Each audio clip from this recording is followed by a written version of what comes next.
Hello and welcome into this week's edition of Spooky High School Roundup here on Halloween. I'm your host, Anthony D'Agostino, and alongside me is the construction worker, Danny, and Spock. Yeah, Spock, I'm not a huge fan of Star Trek, but I'd rather dress up, unlike some people. I'm a big fan of construction workers, Yeah. though. So I figured, why not? I'll bring my construction hat today. And your hammer. No, your hammer. Your hammer. It's so weird. We're going to jump right into it as this was the last week of regular season football here in the Whippeal, as the coming week is playoffs. And we're going to jump right into the highlights here with Century Conference football as Washington took on Best Center at Best Center for CTV's Game of the Week. And Danny, you have the highlights. I do have the highlights, Anthony, and it was kind of cool because the last time we were there, I believe Zach and Matt announced from the top of the truck. This time we were able to sit in the press box. So yeah, we're just going to get started right away with the highlights. And right off the bat, Best Center coming out pretty strong, it seemed like, in the beginning of this contest. And you're going to see a fake tuck and run right there from Bailey Linkowski, who's going to make the score 6-0 after a missed field goal. And then right here, a dime from Zach Schwartz in the back of the end zone to make the score 7-6 in favor of the Little Prexies. And continuing to build on momentum now, Best Center, another fake and tuck from Linkowski will find Pater as he just trots right down the field and into the end zone. A big turn of events there in favor of Best Center. And then back-to-back runs now will put Washington High in the end zone as they just pretty much just go right through Best Center, kind of avoiding everybody, then finishing in that famous track-style finish, putting his hands out to either side. And then Wash High, yet again, will run away with this one as a blown coverage will result in a touchdown, just streaking right down the middle of the field. And that's the same guy who scored on that last run, finishing the same way into the end zone. And a little tip pass here, a little interception from Best Center will result in a touchdown for Wash High as they get right into the end zone yet again. As I said, really just running away with this contest. And then one more time, Washington High will get into the end zone on a punt return for a touchdown. And watch this, guys. Just lets the ball fall right into his hands, kind of reminiscent of that West Mifflin punt return touchdown last season. It's going right around, finding the holes in the coverage of Best Center, and will just trot into the end zone to really put this contest away. You see there, it's the second quarter, but nonetheless, Wash High just ran away with this one with a final score of 49-20, and Wash High's next game will be at against Freedom, in the first round of the playoffs. Yeah, I mean, geez, that game was some crazy, but I think it was Dorian Johnson from West Mifflin. Yep. That was the punt that we saw last season, which it stayed as our blue ribbon play all year. But that Washington game, that Washington team, they're strong. They're going to do some damage in the playoffs. And they were so much bigger than Best Center, too. And in pregame, we were just watching them come out onto the field, and just the height, basically the size, it just really overpowered Best Center. But Best Center hung around in the beginning of that contest. I mentioned quite a few times in those highlights. Those just finding the holes in the coverage of Wash High, and then Washington really just flipped the script and did exactly that to Best Center. Bailey Linkowski, one of the great quarterbacks for Best Center, was able to do it himself. Also with Nick Fundy there, Dominic Fundy. Nick Welsh for Washington was the star athlete there for them. They basically took the team on his shoulders and got into the end zone. He was not to be stopped from the second quarter through the fourth quarter. And I think it just showed in those highlights, guys. Yeah, most definitely did. And they're a strong team, as Steve mentioned. Yeah. And we knew that coming into this contest. We could have expected that. They always have been. They've been a powerhouse in that conference, in the Whippeal in general, for quite some time in 2A. So we're going to see them do some damage. They're on the opposite. I'm sure we're going to get into the playoff brackets, but I know they're on the opposite side of Steel Valley in the bracket. So we could probably see a Whippeal matchup between Washington and Steel Valley. That'd be interesting. But before we go into the brackets that Steve mentioned, we're going to look at the scoreboards from the Century Conference in Week 9. Charleroi beating Brownsville 48-7. Brownsville had no hope of going against Gino Pellegrini like that. And Fraser defeating Chartres-Houston 42-6. Fraser continuing their dominant ways there. In the non-conference, the 2A Burgettstown taking on 3A Elizabeth Forward. Elizabeth Forward winning 35-14. And then the 2A Bentworth taking on 1A Riverview. Benworth defeating Riverview 21-6. Now looking at the brackets, the left side for AA, you see Steel Valley taking on Laurel. Steel Valley, the #1 spot in the left side of this bracket. They're the overall #1 seed. Neshannock taking on Burgettstown at Neshannock. And then Fraser getting into the playoffs, kind of surprising there, taking on Riverside at Riverside. And then Charleroi is taking on Avonworth, and Charleroi is at home. Guys, this Charleroi team taking on Avonworth, who do you like in this one? And it's not necessarily a pick 'em, but I mean, Charleroi is good, and they have the home field advantage. I mean, right now, I'd see Charleroi. I mean, I think Charleroi is going to win that. Charleroi can honestly do some damage in that bracket when it gets to later on in that bracket. I mean, I think they can go far, and Avonworth is that first step. Yeah, and we were talking before yesterday when we saw the brackets come out. I was talking about Charleroi. I think would be really the only test for Steel Valley. So I'm obviously putting them up there. And it's a different team. I haven't seen Avonworth at all. We all haven't really covered them at all, so I haven't really understood how they play against a tough Charleroi team. But I'm gonna have to pick Charleroi in this one. Yeah. Hopefully, Charleroi had that gut check when they took on Best Center and almost lost. Yeah. I think if they've taken that gut check and they continue on to the playoffs, I think they have a good chance to make it farther down the line. Looking at the right side of the AA bracket now, you see Washington, the other top spot there. They're taking on Freedom at home. And then Mohawk travels to East Allegheny.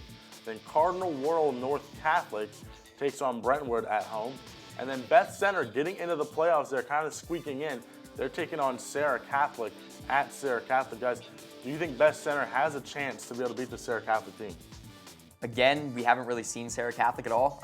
We've seen Beth Center. So it's kind of, I mean, at least for me, I know for Steve, you kind of understand, I guess, the history of these teams. But Beth Center, I mean, I think if they just ride Bailey Lankoski, we were talking about that in the highlights, if they keep that up, keep that momentum going in the game, it kind of seemed like around, I guess, the end of the first quarter, maybe the second quarter against Wash High, Beth Center kind of started to crumble a little bit. And if they keep that up, if they keep that momentum going, and really rely on the people that they can rely on, Bailey Lankoski, I think that they can pull one away.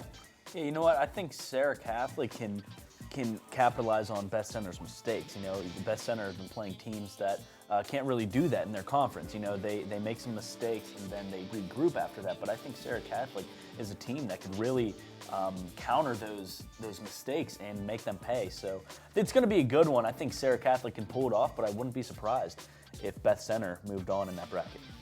Moving on now to the Interstate Conference now, the Week 9 scoreboards here. McGuffey taking on Derry. Derry defeating McGuffey by 20, 48-28. South Park taking on York.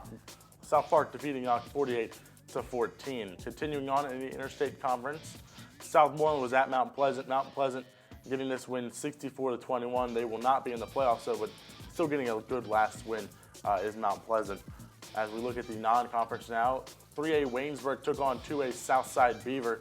Southside Beaver wins 55-21. Now taking a look at the 3A brackets, Aliquippa, the #1 spot, taking on South Park. Elizabeth Forward, that #2 spot, taking on Beaver. Then Quaker Valley takes on Derry. Then Seton LaSalle is taking on Freeport. Guys, team to mention here, Elizabeth Forward getting to the playoffs there as a top seed, taking on a very tough Beaver. Mount Pleasant took on Beaver a few years ago. I was able to get the highlights, and Beaver was a very good team then. I don't know if it's the same now, but Elizabeth Forward, I think they have a chance. And if I'm not mistaken, I believe Beaver was left out of the playoffs last season. It was one of the teams in the Beaver Conference. I'm sure. Yes, I think you were correct. Yeah. So now I think this year they're going to come out even hungrier. Maybe a little bit kind of contradicting myself because of the pick'ems later on. But nonetheless, this is a pretty good side of the bracket, I think.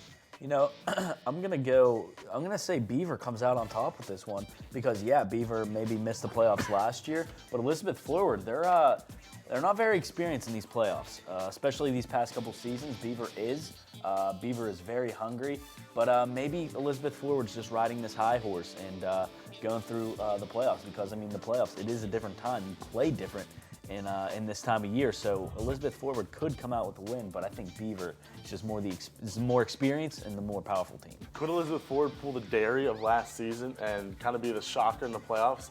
Or, I don't know. Beaver, that's an upset game. I think Elizabeth Forward needs to be on upset alert going into that game. They can't assume that they have the top seed and they have it locked down. So hopefully we'll see if we can get somebody out there to possibly do highlights for that one. It's going to be a little hard. We have 3 guys. There's plenty of games to get highlights for next week, because there's a bunch of games in the Mon Valley. As we look now at the Tri-County South scoreboards here, Week 9, Fort Cherry defeating Jeff Morgan 48-21, and then Monessen beating Mapletown 30-6. Before we go to the next scoreboard, guys, that's a big win for Monessen. Yeah, it is. I mean, we knew that Mapletown didn't have anything, but Monessen, they also just were really down this year, so that's a great win for them going in the waning parts of the season. I'd like to say that I picked Monessen and kind of had a feeling that they would win, and right there people were telling me to pick Mapletown. I didn't do it. So thank you, Monessen, for proving me right. As we continue into the scoreboards now, the Tri-County South, West Green getting shut out in California, 42-0. California stays undefeated. They are having a stellar season. Guys, it's been 45 years since the Tri-County South team has won the single A Whitfield playoffs. Do you think California has a chance to do it? I most definitely do. I've been a pretty strong believer of California this entire season. It kind of stinks that I'm not going to be able to be in this area to cover all the playoffs, but because I would love to cover the California game. But nonetheless, I do think that California has it. They're pretty sound across the board. I know there was a little bit of an injury shakeup with California last week, but nonetheless, I think that they're just going to keep their heads down, and I think they're going to play the best football they possibly can. Yeah, I'll have to we're going to look at the bracket sometime soon here, but we'll have to see who California has to play. But right now, I think they are a very strong competition right now in that bracket. I mean, they have that #1 seed, so we'll see.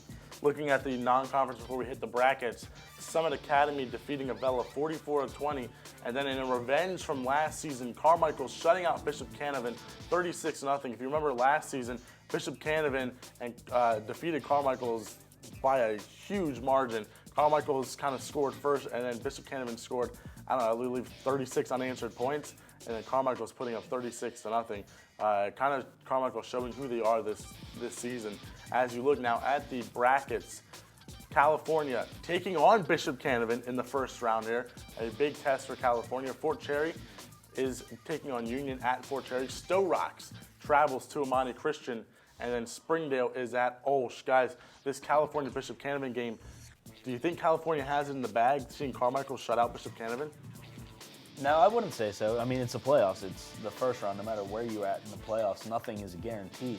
So I think California could win, but as far as calling it a guarantee, I don't think it's a downright guarantee they'll win. Yeah, and I can side with Steve on that. I mean, as confident as I am in California, the playoffs are very unpredictable across all sports. It doesn't matter what sport you're talking about. Playoffs is a completely different season. And also, if California advances, Fort Cherry advances. Fort Cherry has some revenge that they can really seek against California. That's a conference game. It most definitely is, and that's going to be huge if that ends up happening. Looking at the right side of the single A bracket now, Clareton taking on Summit Academy. Then Carmichael's is taking on Western Beaver. Carmichael's has a home game, which is a big event for Carmichael's. They've not had a home game in the playoffs for a very long time. Monessen travels to Jeanette. Good luck, Monessen. Then West Green is at Rochester, and good luck, West Green. Again, West Green, kind of a surprise team getting into the playoffs, but they did, and it's good for them. Absolutely. I mean, we'll see what they can do. Maybe they get past this first round, but it's good to see them in there. Before we, I believe we're going to go to break now because we don't have the West Virginia High School Roundup. So when we come back, we will have the South Union Township Game of the Week, as well as our Big 9 conference scoreboards and brackets, as well as our Big East 5A scores and brackets, and then our 6A brackets. So stick with us here on High School Roundup on CUTV. CUTV News Center is California University of Pennsylvania's award-winning student television newscast, your source for live, local, late-breaking news. Forecast from the CalU Weather Center. the region's latest entertainment news. Vulcan sports highlights and regional scoreboards with television news coverage you can't get anywhere else. Watch it live Thursdays on CUTV and on demand. CUTV News Center, online all the time.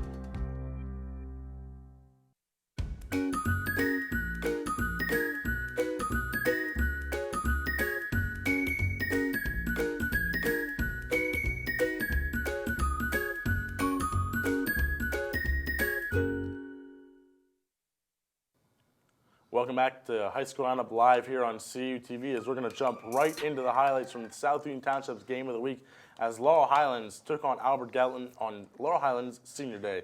Spock, you have the highlights. Yes, I do. Laurel Highlands on their senior day really giving it to Albert Gallatin. Let's go to the Mustangs field. As you see there, Mustangs, they are ready to go on their senior day. Connor Basinger, he's going to get it started with Ian Edenfield. Edenfield, elusive, gets that pass from Basinger, runs down the field, blows by everyone, 53 yards. Edenfield, what a strong wide receiver he is. Albert Gallatin, they come out and answer with a Don Llewellyn 27-yard pass to Javon Davis, that little screen pass. He just flies past the Mustangs defense. Basinger, look at that fake. Man, he really got them on that one. Makes a couple people miss, goes into that near corner of the end zone, 23 yards. Connor Basinger, the real deal, going in the second quarter. Basinger, he goes deep to Jacob Dukeman. Look at Dukeman. That man was all over him, still gets that pass. But Laurel Highlands back on it again. Basinger getting pressured. A pass to Edenfield once again. Randy Moss, just over his head. But Albert Gallatin, late in the second quarter, fires this one, threads the needle, really. Llewellyn, 32-yard pass to Christian Stone. That was the half, 35-12. Laurel Highlands, but the final was 63-26. Not much going on. Basically the same as the first quarter. But Laurel Highlands, really, really giving it to them. Yeah, I'd say so. Jeez Louise, Yeah. Laurel Highlands came out with a vengeance. Wow, that's all I can they say, did. honestly. Hey, they're the real deal. It's a shame that they didn't make the playoffs, but I think next year, I think they're gonna be someone to look at. Just saying. Always next year, right? Hey, haters gonna hate, right? What can I say? We're going to get right into the scoreboard now for the Big Nine Conference here. Ringgold at Trinity. This was a do-or-die situation for both teams. Whoever wins gets into the playoffs. Congratulations, Trinity. You are in the playoffs, winning 55-34. Uniontown taking on Greensburg-Salem. Greensburg-Salem winning 42-13. As we continue on the scoreboard here, West Mifflin at Thomas Jefferson. Called it. Thomas Jefferson wins big, 37-7 over West Mifflin. As we take a look now at the brackets for the Quad A playoffs, South Fayette hosting West Mifflin. Newcastle travels to Montour. Mars takes on Bell Vernon at Bell Vernon, and then Trinity is at Thomas Jefferson. Real quick, guys, Bell Vernon, a solid team in this Quad A playoffs. Absolutely. Thomas Jefferson as well. We're going to see another matchup between them. Thomas Jefferson's going to be mad, but hey, you know what? Bell Vernon and Thomas Jefferson, they can't get on their high horse because you have that top dog at the top of your top left screen there, South Fayette. They will blow through this bracket. I was just going to say that we might be seeing another TJ and Bell Vernon matchup, and you can only hope for that. That's going to be some big football. As we continue on into the Big East Conference here, Armstrong taking on Kiski, 56-25. Latrobe defeating Connellsville 49-7. As we continue on in the Big East Conference here, Gateway defeating Franklin Regional 33-17, and then Upset City. McKeesport defeats Penn Trafford 27-24. McKeesport, I don't understand you. You lose to Gateway, and then you beat Penn Trafford. But congratulations on defeating the number one team in that conference and in that side of the bracket there, 27-24. Good luck into the playoffs as Plum loses to Fox Chapel 42-14. Dylan Godet, I don't understand why you picked Plum. As we continue on the brackets now, Penn Trafford takes on Fox Chapel at home. Penn Trafford is going to be angry that they lost to McKeesport, so good luck, Fox Chapel. Franklin Regional travels to Upper St. Clair. Then Woody High takes on Gateway at Gateway. And then McKeesport takes on West Allegheny. Guys, do you think McKeesport can defeat West Allegheny? Absolutely not. I don't think so. There's so many powerhouses. You have West Allegheny, Woodland Hills, Gateway, Upper St. Clair, Fox Chapel, Penn Trafford. I mean, this is probably the best bracket we've seen so far, but McKeesport, I don't think they stand a chance against West Allegheny. Earlier on in the season, I believe it was either West A or North A that took on Upper St. Clair, and they went into overtime. Yeah. So another. I think it was North Allegheny. Okay. Or no, it was West Allegheny, maybe. So we might be seeing another matchup Right, yeah. between one of those. But I agree with Steve. This is just a powerful side of the bracket. It's always going to be interesting to see what happens in this bracket, but we're going to now go right into the 6A brackets. No scoreboards for them. Pine Richland, the #1 team in the state, taking on Norwin. Mount Lebanon is taking on North Allegheny at Mount Lebanon. Peters Township takes on Pittsburgh Central Catholic, and then Penn Hills taking on Bethel Park. Guys, Pine Richland, they're the #20 team in the entire country. Yeah, they are good. I mean, there's nothing else you can say about them. They're just good. But I mean, you have North Allegheny in that bracket. You have Central Catholic in that. That's another pretty powerful bracket. But Pine Richland, my God, they are one good football team. I believe they even opened the season on ESPN. Yeah, they did. They did. So yeah. it's 2 like years in a again, row, I think. Yeah, so it's just they're getting all this publicity, and it's Yeah. for all the right reasons. This Absolutely. team is tough. Yeah, look for them to win the state title possibly this year. But before we go to break this time, we have our hometown scoreboards with Elvis Presley. Hello, Anthony. I'm not sure. I was not aware that Elvis was here, but it is me, Colin Kirkwood, and no fear, viewers. No tricks, all treats here on the hometown scoreboard roundup. So let's go ahead and get right into it. First up, we've got Steel Valley. They hosted Brentwood this weekend and came away with a win 62-29, continuing to roll into playoffs. They are, and I'm sure Steve is happy about that. Next up, Anthony's Lampeter Strasburg Pioneers traveled the Garden Spot and captured another victory, 42-27. Following that, we've got Central Dauphin. They hit the road for Redland and took a win, 42-6, and Millersburg was unable to fill an entire roster, so they unfortunately had to forfeit the game against Susquehanna to put their record to 0-10 on the season. But that's fine. Look for them to come out strong next year, and we'll continue to cover them. And then finally, Dillon's Buchanan Upshur Buccaneers had Preston come in for a visit, and they took a loss 24-3. Moving into the standings, Steve has clinched the hometown standings board with a record of 8-0 and 6-0. Danny Beck is holding on to that second spot, still 6-3 and 3-2, but Anthony's nipping on his heels there, also 6-3 with a 3-3. Dillon holding down the middle of the board, 1-3, 3-6. Gary Smith and I down there keeping club bottom happy and healthy, 2-8 and 0-10. Moving up onto the upcoming games here, as you see at the bottom, summer regular season and summer playoffs. Dillon's Buchanan Upshur Buccaneers hit the road for Elkins in the regular season. Central Dauphin hosts State College in a regular season game.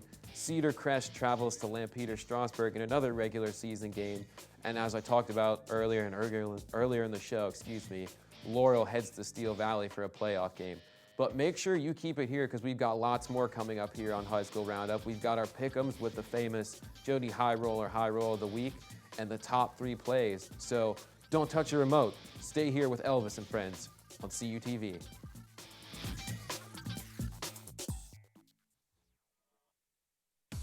Save preset 1 for Cal U's best music. More music in the car, more music in the door, more music everywhere. This is 91.9 WCAL Power 92.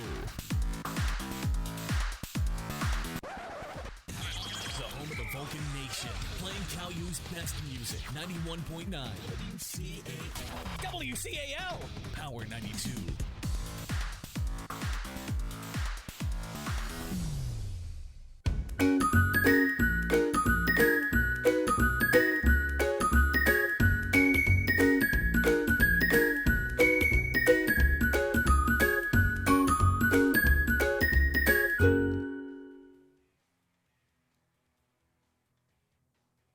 Welcome back to High School Roundup Live here on CUTV as we go into the pick'em here. Danny Beck in sole position of first place. He controls his own destiny here.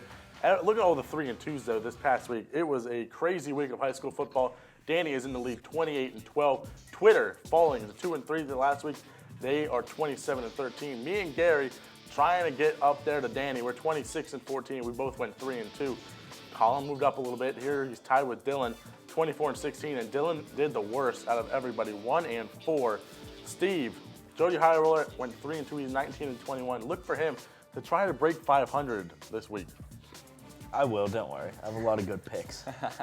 Coming up now, our pick'ems for this week. Western Beaver at Carmichael's. By the way, there are 6 pick'ems for the 6 brackets. Gary is going Western Beaver. I'm picking Carmichael's. I think Carmichael's has a good chance in this one. Danny, you are as well. Real quick, why do you like Carmichael's here? I just think that Carmichael's is going to win. I mean, it's at home. It's a playoff game for Carmichael's. And I don't really know much about Western Beaver, so I'm going to go with who I know and who I'm confident with. And Colin going with them as well. But we're going to take a look at the next bracket here, the AA bracket. Fraser at Riverside. Everybody going Riverside except Dylan, Steve, and the puppy. Steve, I think this may be your high roll of the week, is it? It absolutely is, and I don't think Dylan got to put his pick in, so he's going to stay at Fraser with me, and he's going to join along for the ride to go where it's warm. And I'm going where it's warm because of all the hot takes that I'm taking, and I'm going to take Fraser on this one. High roll of the week, baby. I think Fraser could do it. First time in the playoffs for a while, you know. Coming off a pretty depressing season, but still making the playoffs, they should be at their best, to say the least. And me and everybody else are going to take a stroll down by the Riverside and see if Riverside can win at home. I'll be somewhere it's warm. So. Looking next, Beaver at Elizabeth Forward. Elizabeth Forward is home. I don't think Elizabeth Forward is going to take this one. I think Beaver has a good chance of winning. Danny, Colin, and Dylan are all taking Elizabeth Forward on this one. This one's up in the air. I think it could go either way. As you see, it's split 50-50 between the people here. As we take a look now at the next bracket, Mars at Bell Vernon. Nobody picking Mars. Even the puppy knows what's going on. Bell Vernon looks like they're going to win that one, and if they don't, well, that's a shame for all of us. As we continue on, the 5A Woodland Hills at Gateway.